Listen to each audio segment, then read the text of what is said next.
Ce webinaire fait partie d'une série sur les cyberincidents. Dans ce webinaire, vous apprendrez comment et pourquoi vous pouvez surveiller votre environnement et tenir des logs. En surveillant votre environnement et en tenant des logs, vous gardez un œil sur les accès et les activités des utilisateurs dans votre environnement informatique.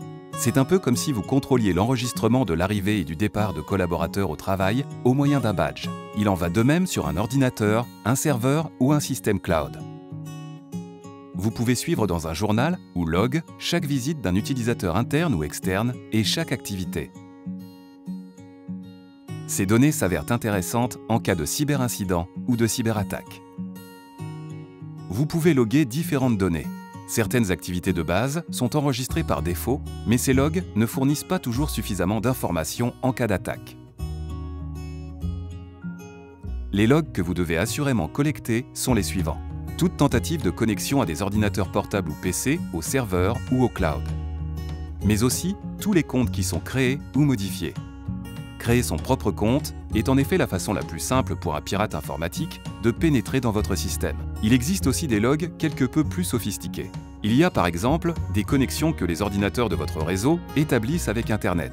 Vous pouvez en garder une trace en enregistrant le trafic firewall ou des logs qui créent les serveurs. Vous pouvez loguer des nouveaux services qui sont installés, ainsi que des demandes Domain Name System ou encore des logs de certaines commandes introduites dans un terminal. Selon la nature de votre organisation, vous pouvez également loguer des actions spécifiques. Il est intéressant de suivre certaines actions survenant dans une base de données, comme d'importantes extractions, des modifications majeures et des téléchargements.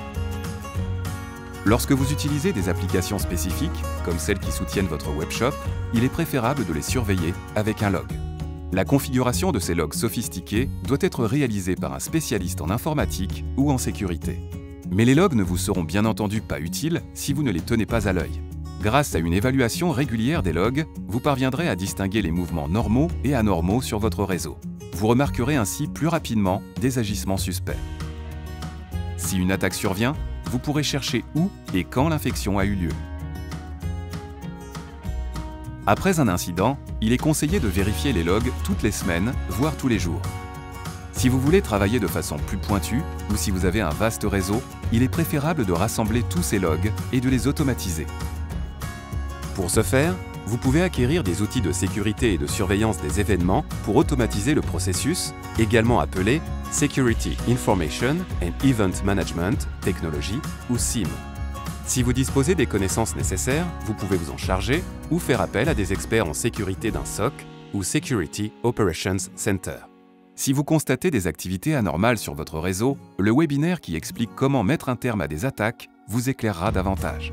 Il est essentiel de surveiller votre environnement et de collecter les données des logs pour garder vos systèmes à l'œil, avant, pendant et après une cyberattaque.